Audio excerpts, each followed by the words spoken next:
Leksjon 1. Å lage kreativitet.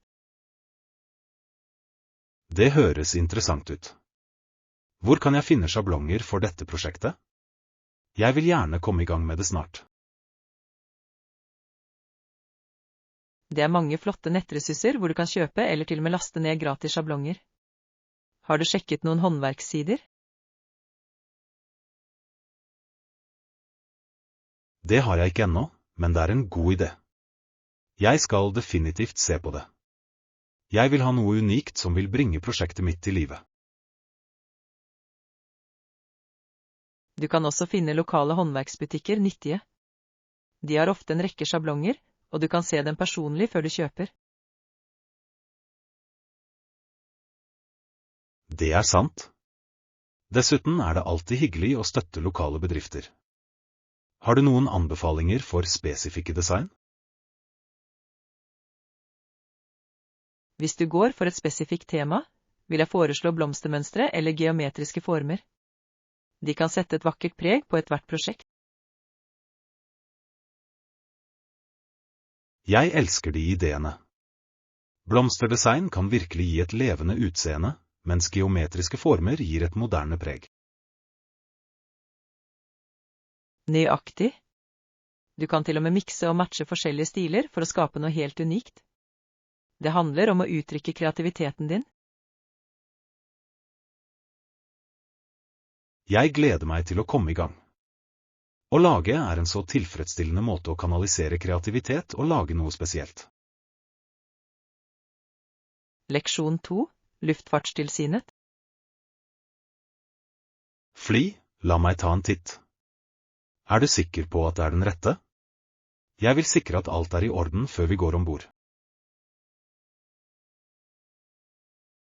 Ja, jeg sjekket detaljene, og det samsvarer med reiseruten vår. Jeg vil bare være sikker på at vi ikke har gått glipp av noe viktig. Godt tenkt. Det er alltid bedre å dobbeltsjekke. Med reiser kan selv små detaljer utgjøre en stor forskjell i opplevelsen vår. Nøyaktig. Jeg husker sist vi reiste, vi mistet nesten flyet vårt på grunn av en enkel forglemmelse. Jeg vil ikke at det skal skje igjen.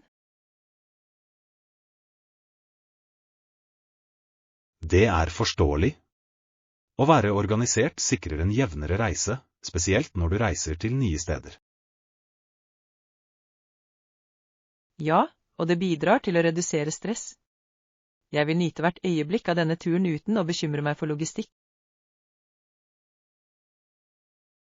Absolutt. Når vi først er på flyet, kan vi slappe av og fokusere på eventyret som ligger foran oss. Hva gleder du deg mest til? Jeg kan ikke vente med å utforske nye kulturer og prøve lokalmat. Det er alltid spennende å oppleve noe annerledes. Jeg også. Å reise åpner for en verden av muligheter og nye opplevelser. La oss få mest mulig ut av det. Leksjon 3. Minneverdige suvenirer. Jeg tror å få en unik suvenir ville være en fin måte å huske denne opplevelsen på. Er du ikke enig? Absolutt. Suvenirer kan fange essensen av våre reiser og fremkalle fantastiske minner hver gang vi ser dem.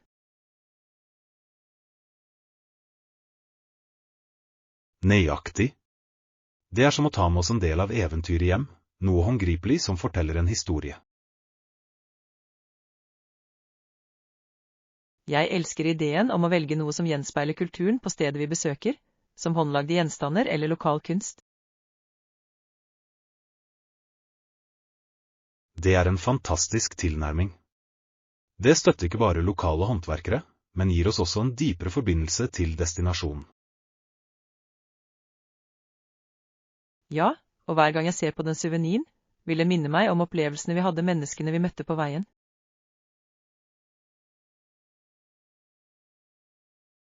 Høyre.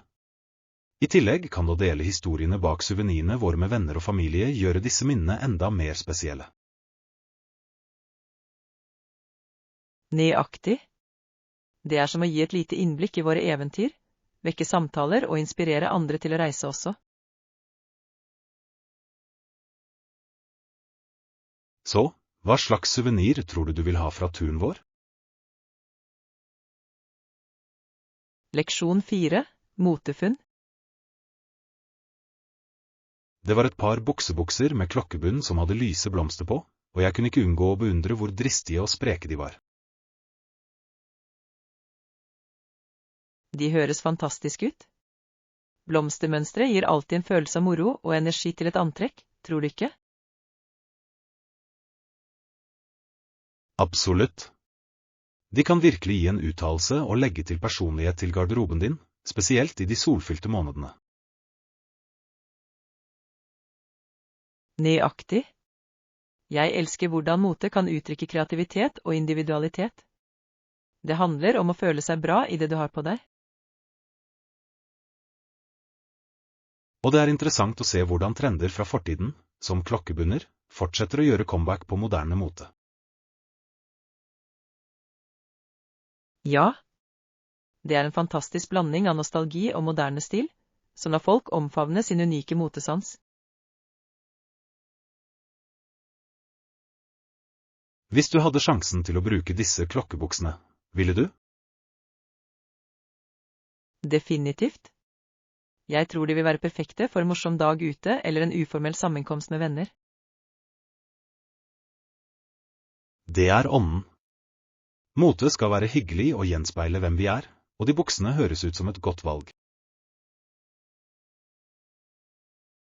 Leksjon 5, vanskelige spørsmål. Jeg ble en gang spurt om min største svakhet, og jeg må si at det er vanskelig å svare på.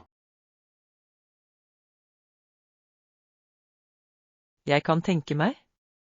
Det er alltid en utfordring å diskutere svakheter uten å undergrave dine styrker. Hva sa du? Jeg nevnte min tendens til å være perfeksjonist, siden det noen ganger kan bremse meg når jeg vil at alt skal være rett. Det er et gjennomtenkt svar. Det viser selvbevissthet samtidig som det fremhever din forpliktelse til kvalitet. Nøyaktig.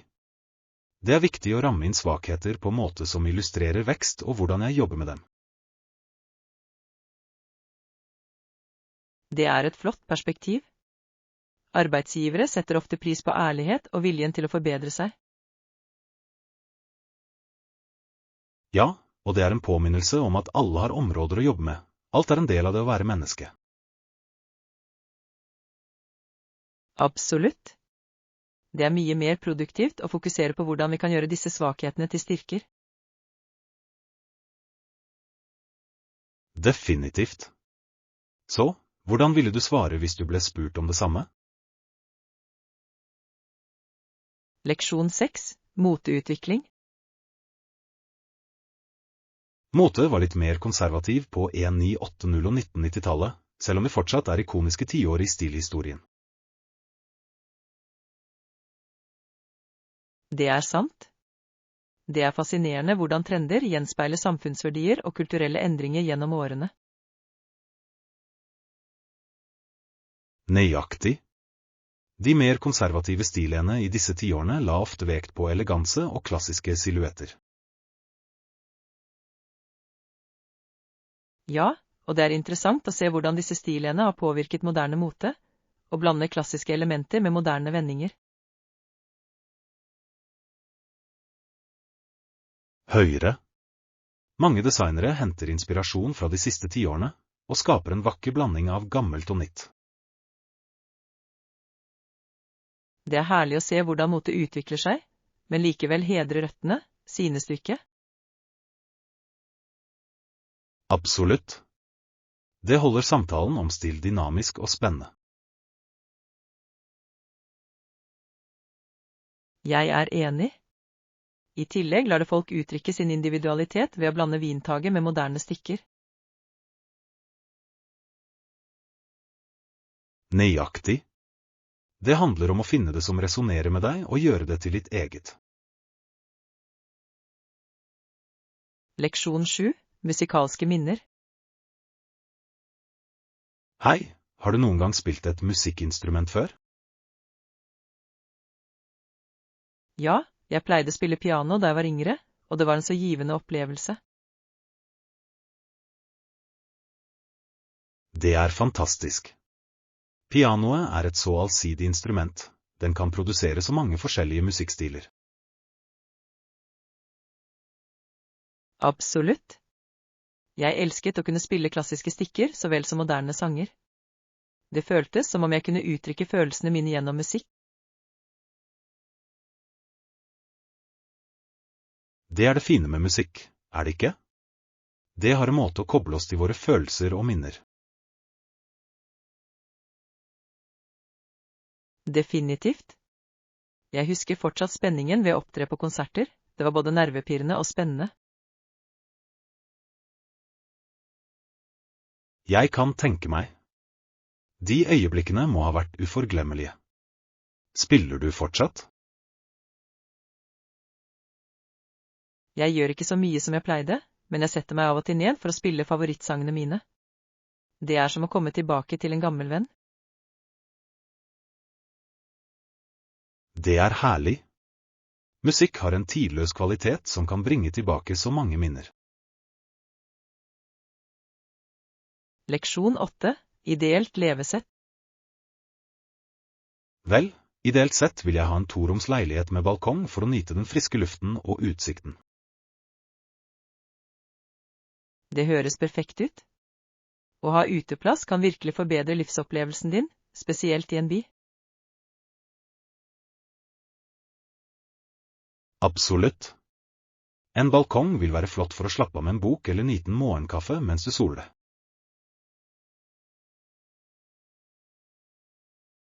Ja. Jeg kan allerede forestille meg det, pynte det med planter og koselige sitteplasser for en liten oase i byen. Nøyaktig. Det er de små bekvemmelighetene som får et sted til å føles som hjemme. Hvilke funksjoner synes du er essensielle i en leilighet? Jeg synes et romslig kjøkken er et must. Jeg elsker å lage mat og underholde, så en god kjøkkenløsning er viktig for meg. Det er et godt poeng. Et funksjonelt kjøkken kan virkelig bringe mennesker sammen, noe som gjør det til hjemmets hjerte. Definitivt. Å ha nok naturlig lys er også viktig, det skaper en varm og innbydende atmosfære. Ja. Lys kan endre stemningen i et rom fullstendig, slik at det føles luftig, åpent. Leksjon 9. Markedsføringsstrategier. Definitivt. Hva med innholdsmarkedsføring? Hvordan har vi det på det området i det siste? Innholdsmarkedsføring er avgjørende for vår merkevaresynlighet, og jeg har lagt merke til noe positivt engasjement fra de siste kampanjene våre. Det er flott å høre.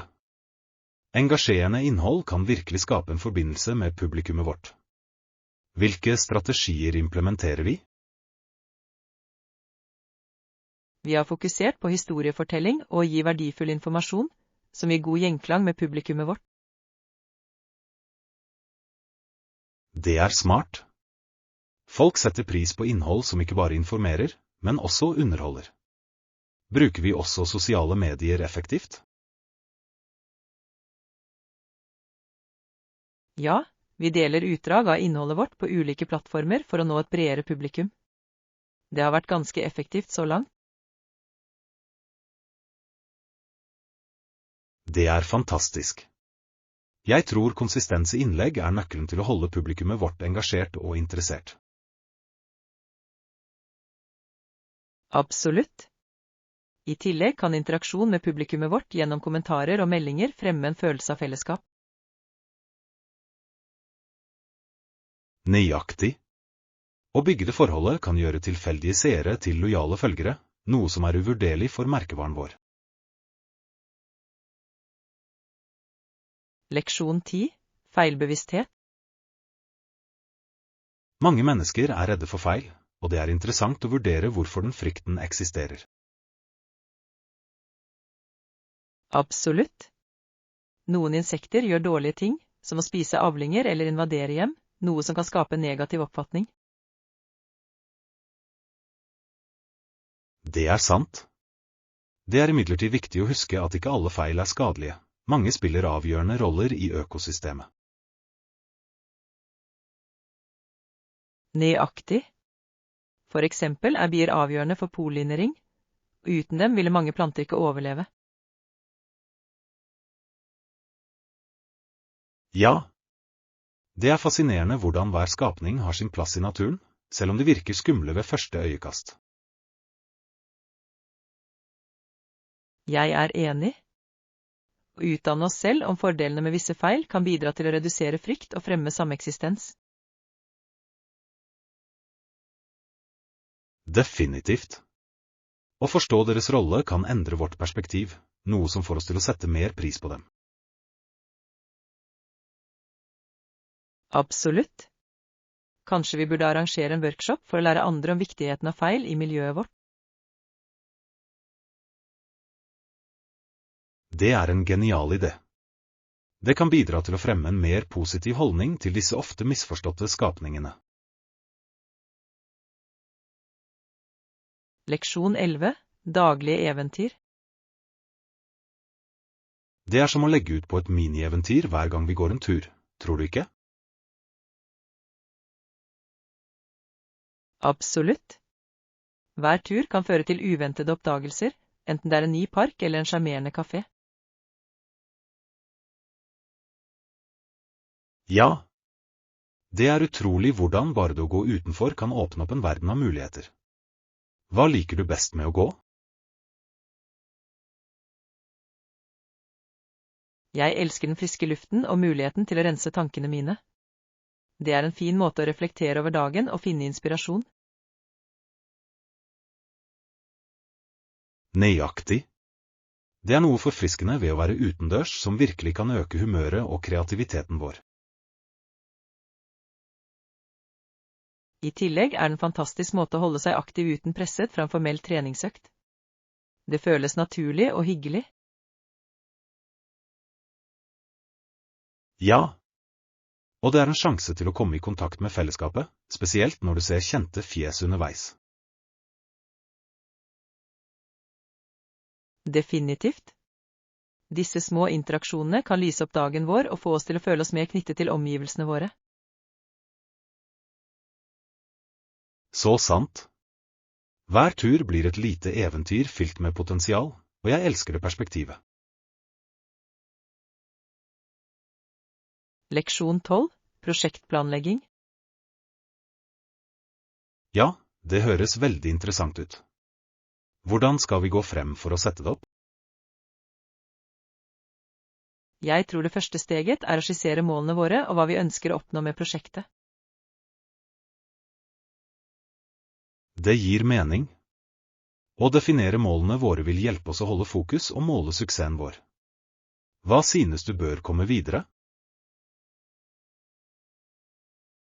Etter det kan vi lage en tidslinje for å kartlegge milepæler og tidsfrister, slik at vi holder oss på rett spor.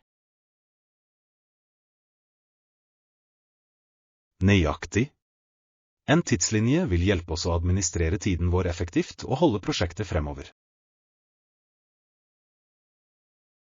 Det er også viktig å tildele oppgaver basert på hver persons styrker, slik at alle kan bidra effektivt. Absolutt. Å utnytte alles ferdigheter vil forbedre kvaliteten på arbeidet vårt og gjøre prosessen jevnere. I tillegg vil regelmessige innsjekkinger være avgjørende for å møte eventuelle utfordringer og feire fremgangen vår underveis.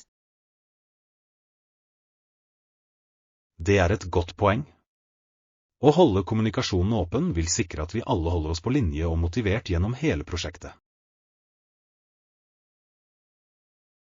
Leksjon 13. Frisk opp.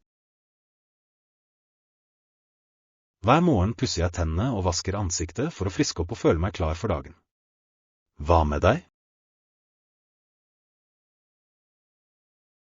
Jeg gjør noe lignende. Jeg synes at å starte morgenrutinen min med de enkle oppgavene virkelig hjelper meg med å vekke meg og sette en positiv tone. Nøyaktig. Det er utrolig hvordan bare litt egenomsorg kan gjøre en slik forskjell i humøret og energinivået vårt. Absolutt. Jeg liker også å tilsette en skvett kaldt vann i ansiktet mitt, det føles oppkvikkende og forfriskende. Det er et godt tips. Jeg har hørt at det kan bidra til å forbedre sirkulasjonen og få huden til å se sunnere ut. Ja. I tillegg gir følelsen av renslighet og friskhet meg selvtillit til å takle hva dagen bringer. Jeg kunne ikke vært mer enig. Det er de små ritualene som styrker oss og får oss til å føle at vi kan ta på oss verden. Definitivt. Og noen ganger liker jeg å spille litt optimistisk musikk mens jeg gjør meg klar, det legger til morgenens positive energi. Det høres gøy ut. Musikk kan virkelig heve humøret vårt og få disse rutineoppgavene til å føles morsommere. Leksjon 14. Innkjøp av dagligvarer. Hei! Vet du hvor fruktene er? Jeg ser etter å ta noen ferske til en matbit senere. Sikker? De er i gang 6, rett ved siden av grønnsakene. Du finner et stort utvalg der. Det er perfekt. Jeg elsker å plukke ut fersk frukt. Det føles alltid som et sunt valg. Absolutt. Dessuten er de så allsidige, du kan spise dem alene eller legge dem til smoothies og salater. Nøyaktig. Jeg tenker på å få noen jordbær og kanskje noen bananer til frokost. Gode valg. Jordbær er deilig, og bananer er så praktiske for snacks på farten. Sikkert. Har du noen favorittfrukter som du alltid har på laget hjemme? Jeg har alltid epler og appelsiner, de er både forfriskende og varer lenge. De er utmerket. Det er fint å ha en rekke frukter for å nyte forskjellige smaker og næringsstoffer. Leksjon 15. Romtilgjengelighet. Det er gode nyheter. Vi har et rom tilgjengelig for deg. Det er koselig og godt plassert. Det er flott. Hvor mye vil det koste per natt? Jeg vil forsikre meg om at den passer innenfor budsjettet mitt. Prisen er ganske rimelig. Det er $100 per natt, og det inkluderer frokost og wifi. Det høres rettferdig ut. Jeg setter pris på å ha frokost inkludert, det gjør morgenet mye enklere. Absolutt. I tillegg er beliggenheten ideell, nær mange attraksjoner og offentlig transport. Det er et stort pluss. Å være sentralt kan spare mye tid når du skal utforske området. Nøyaktig. Du vil kunne nyte oppholdet uten å bekymre deg for å pendle for mye. Jeg er solgt. La oss fullføre bestillingen. Jeg kan ikke vente med å finne meg til rette og begynne å utforske. Stor. Jeg tar meg av detaljene, og du er klar for eventyret ditt. Leksjon 16. Globale konflikter. Når vi tenker på fremtiden, hva med de pågående konfliktene i ulike deler av verden? Det er et kritisk spørsmål. Det er bekymringsfullt å se hvor mange regioner som sliter med uro og vold. Nøyaktig. Det påvirker så mange liv og skaper utfordringer for global stabilitet og fred. Ja, og jeg tror at internasjonalt samarbeid er avgjørende for å løse disse problemene effektivt. Absolutt. Land må samarbeide for å finne løsninger og fremme forståelse mellom ulike kulturer. Det er en kompleks situasjon, men dialog og diplomati kan bane vei for varig endring. Avtalt. Utdanning og bevisstgjøring spiller også en viktig rolle for å forhindre at konflikter eskalerer ytterligere. Ja, å styrke samfunn med kunnskap kan fremme fred og motstandskraft mot vold. Det er et håpefullt perspektiv, og jeg tror at med felles innsats er fremgang mulig. Leksjon 17. Viktigste ting før avreise. Før vi går, hva må vi krysse av på listen vår? God idé. Jeg tror vi bør sørge for at vi har reisedokumentene våre og eventuelle nødvendige billetter klare. Absolutt. Å ha alt organisert vil definitivt gjøre avgangen vår smidigere. Hva annet ønsker du å ta med? Vi bør også vurdere å pakke snacks og drikke til reisen. Det gjør det mye mer behagelig å reise. Det er et godt poeng. I tillegg kan det spare penger i stedet for å kjøpe alt på flyplassen. Nøyaktig. Jeg liker også å ta med en bok eller laste ned noen podkaster for å holde meg underholdt under turen. Ja. Å ha noe å lese eller høre på kan få tiden til å fly av gårde. Noe annet vi trenger? La oss ikke glemme ladere for enhetene våre. Det er viktig å holde kontakten, spesielt mens du reiser. Godt tenkt. Jeg skal sørge for å pakke min også, så vi er klare for eventyret vårt. Leksjon 18. Daglige tilkoblinger. Flotte forbindelser i dag. Hei, hvordan har dagen din vært så langt? Hei. Det har vært ganske bra, takk for at du spurte. Jeg har vært opptatt med jobb, men jeg klarte å ta en fin pause. Det er flott å høre. Å ta pauser er avgjørende for å holde deg produktiv og uthvilt gjennom dagen. Absolutt. Jeg gikk ut for en rask spasertur, og det hjalp til med å rense tankene mine og øke energien min. En tur høres deilig ut. Det er utrolig hvordan naturen kan forringe oss, selv for bare noen få minutter. Ja. Jeg føler meg alltid mer fokusert etter litt frisk luft og et skifte av natur. Hva med deg? Hvordan har dagen din vært? Det har vært bra. Jeg har jobbet med noen prosjekter, og jeg er fornøyd med fremgangen jeg har gjort. Det er kjempebra. Det er alltid givende å se innsatsen lønne seg. Hvilke prosjekter jobber du med? Jeg utvikler noen nye innholdsstrategier, og jeg er spent på retningen det er på vei. Leksjon 19. Kontroversielle perspektiver. Snows artikkel var ganske kontroversiell. Ikke alle var enige med ham i at vitenskap og teknologi blir ignorert. Det er sant. Det er interessant hvordan ulike meninger kan utløse slike livlige diskusjoner i samfunnet vårt. Nøyaktig. Noen mener at fremskritt blir prioritert, mens andre føler at de blir oversett. Ja, og det er viktig å vurdere begge sider av argumentet for å forstå hele bildet. Absolutt.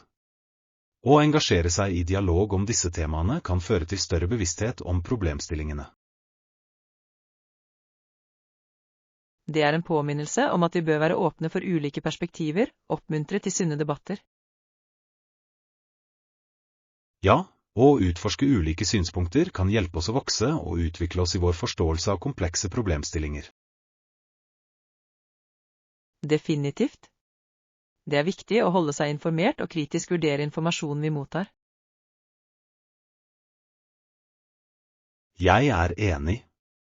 På den måten kan vi bidra positivt til diskusjoner og gå inn for en balansert fremgang. Leksjon 20. Studievaner. Nei, jeg pleier å studere lange timer på en gang. Det er slik jeg alltid har forholdt meg til læringen min. Jeg forstår det, men å bryte det opp kan hjelpe deg med å holde fokus og beholde informasjonen bedre. Det er et godt poeng. Jeg antar at jeg akkurat har blitt vant til rutinen min, men jeg er åpen for å prøve nye metoder. Absolutt. Kortere studieøkter med pauser imellom kan faktisk øke produktiviteten og kreativiteten. Jeg kan se hvordan det kan være effektivt. Den lar hjernen hvile og lades opp før du dykker inn igjen. Nøyaktig. I tillegg kan det redusere utbrenthet og holde motivasjonen høy på lang sikt. Jeg tror jeg skal prøve det. Å blande sammen studievanene mine kan føre til bedre resultater. Definitivt. Alt handler om å finne det som fungerer best for deg, og eksperimentering er en del av reisen. Jeg setter pris på rådene dine. Jeg skal begynne å implementere kortere økter og se hvordan det går. Leksjon 21. Sommervarme. Etterfulgt av sommeren kan det bli veldig varmt om sommeren, noe som gjør utendørsaktiviteter til en utfordring. Det er sant. Varmen kan være overveldende, spesielt i de travleste timene på dagen. Nøyaktig. Det er viktig å holde seg hydrert og unngå for mye soleksponering i disse tidene. Absolutt. Jeg prøver alltid å planlegge utendørsaktivitetene mine for tidlig morgen eller sen ettermiddag når det er kjøligere. Smart trekk. Disse tidene er perfekte for å nyte naturen uten å føle seg utslitt av varmen. I tillegg er det en flott mulighet til å sette pris på skjønnheten i soloppgangen eller solnedgangen. Ja. Det er noe magisk med fargene på himmelen i disse øyeblikkene. Definitivt. Å holde seg kjølig og komfortabel er nøkkelen til å nyte sommermånedene til det fulle. Jeg er enig. Med litt planlegging kan vi få mest mulig ut av sommeren samtidig som vi er trygge. Leksjon 22. Sportsrivalisering. Du vet, jeg føler meg så heldig når New York Giants, et lag mange fans ville gi sin høyre arm for å slå, sender meg en gave. Det er litt av et kompliment. Det viser virkelig nivået av respekt de har for sine rivaler, ikke sant? Absolutt. Det er en påminnelse om at selv i hard konkurranse er det rom for sportsånd og kameratskap. Nøyaktig. Jeg tror det er viktig for lag å anerkjenne sine rivaler, da det øker spenningen i sporten. Ja, og det skaper minneverdige øyeblikk for fansen, som trives med dramaet i disse rivaliseringene. Hva ville du gjort hvis du fikk en gave fra et rivaliserende lag? Jeg vil nok verdsette det som et unikt stykke minner, noe som minner meg om de spennende kampene vi har sett.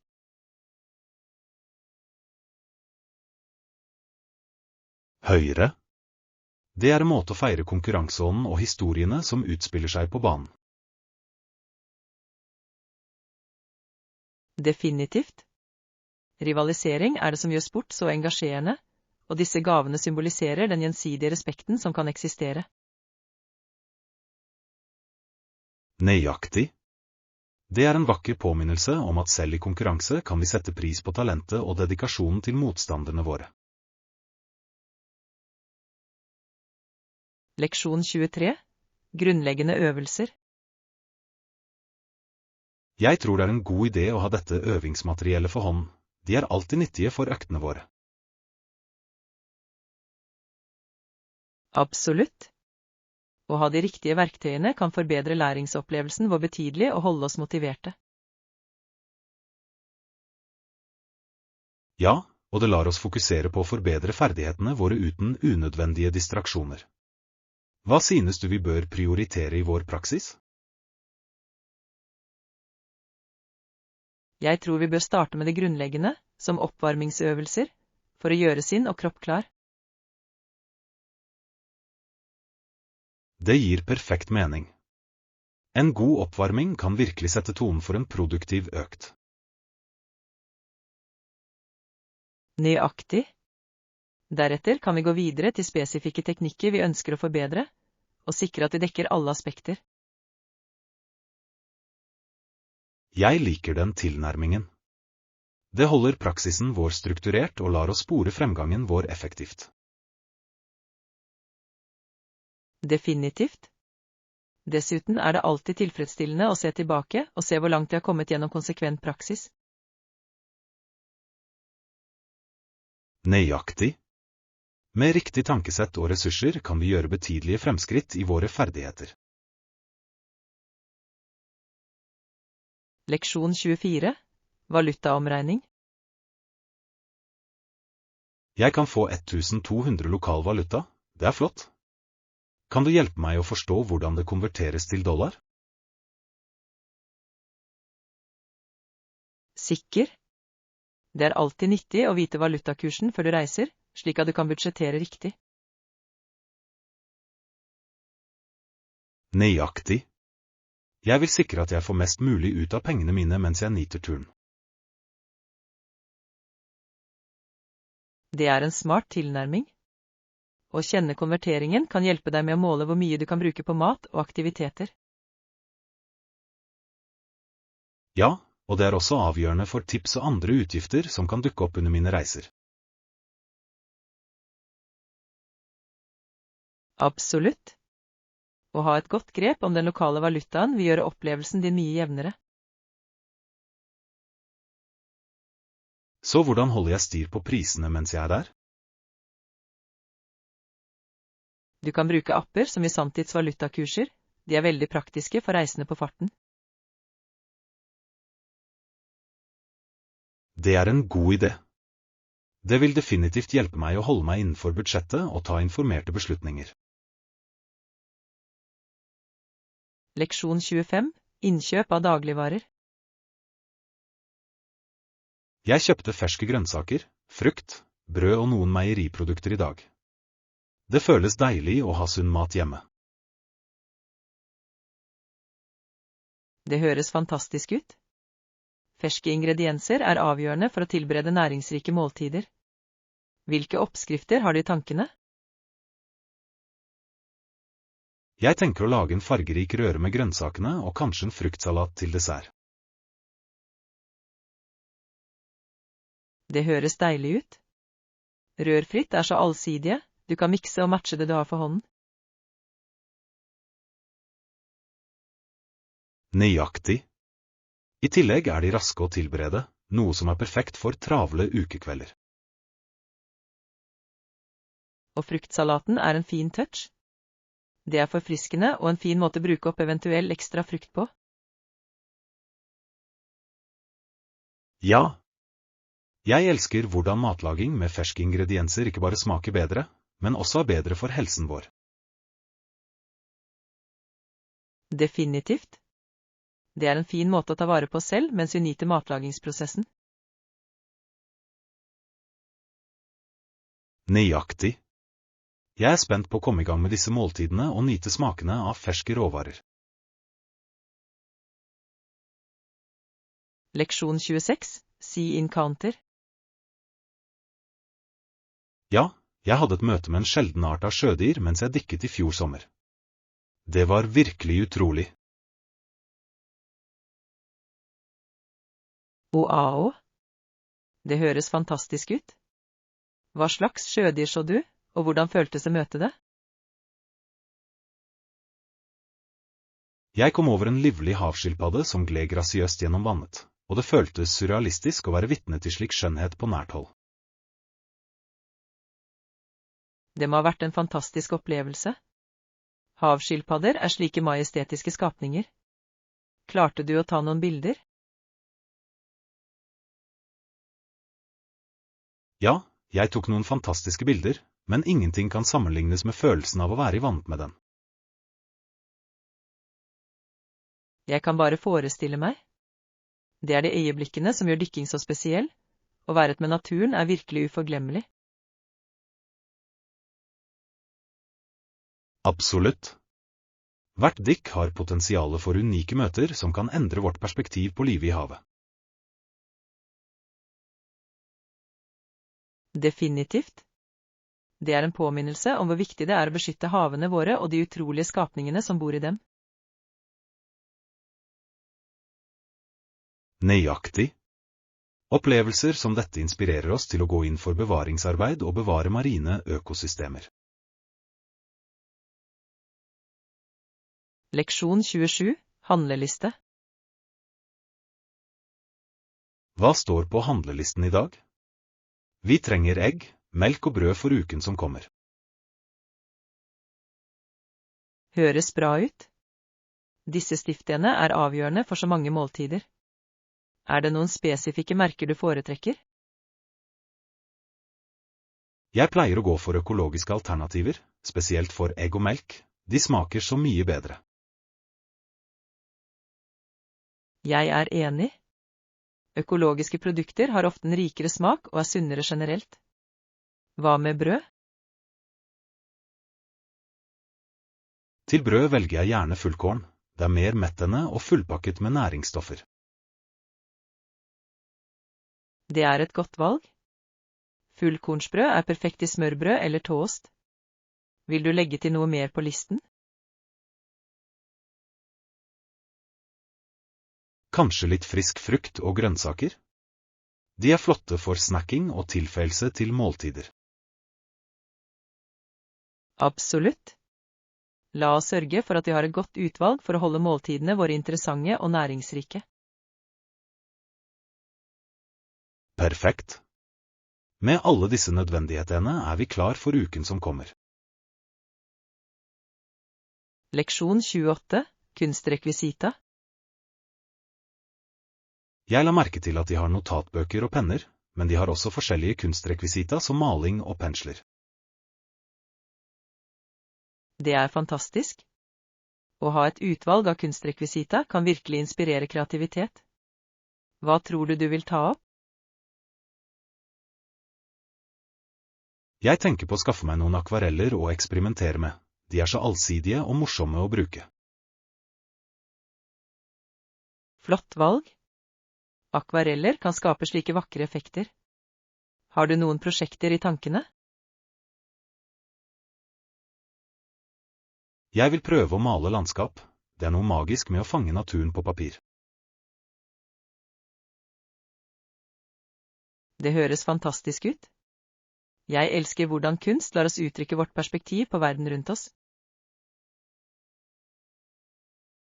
Nøyaktig.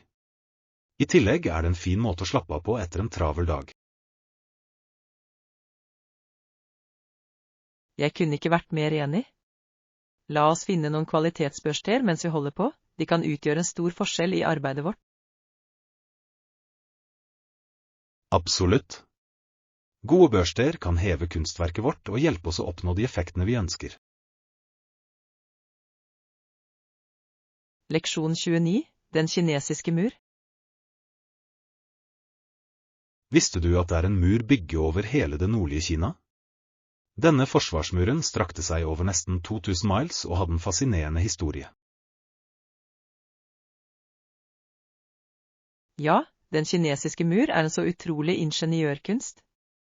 Det må ha krevd enorm innsats å bygge.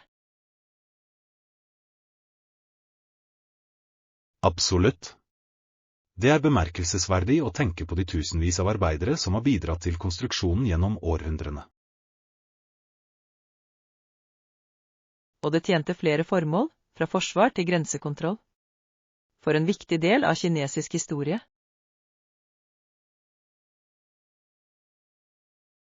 Høyre. Det er ikke bare en vegg, Det representerer styrken og besluttsomheten til en sivilisasjon. Definitivt. I tillegg må utsikten fra veggen være fantastisk, med utsikt over det vakre landskapet. Jeg kan bare forestille meg. Å gå langs det ville føles som å gå tilbake i tid og oppleve historien på egen hånd. Nøyaktig. Det er en påminnelse om hvordan kultur og historie blir bevart gjennom slike monumentale strukturer. Jeg vil gjerne besøke den en dag. Den står garantert på reisebøttelisten min. Leksjon 30. Kafébesøk. Ja da, ikke noe problem. Vi kan også prøve den nye kaféen alle snakker om. Jeg har hørt store ting. Det høres ut som en morsom idé. En endring av natur kan være forfriskende, spesielt på et nytt sted. Nøyaktig. Jeg er nysgjerrig på menyen deres og hvilke unike drinker de tilbyr. Har du sjekket ut ennå? Ikke ennå, men jeg har sett bilder på nettet, og stemningen ser koselig og innbydende ut. Det er flott å høre. En behagelig setting er alltid et pluss når du vil slappe av og nyte tiden din. Absolutt. Jeg tror det vil være det perfekte stedet å fange opp og slappe av over litt deilig kaffe. Ja, og prøve ut bakverkene deres kan også være en herlig godbit. Definitivt. Jeg er spent på å se hva de har å tilby. Det blir et fint lite eventyr. Jeg kan ikke vente. La oss legge planer for å dra denne helgen og nyte litt kvalitetstid sammen.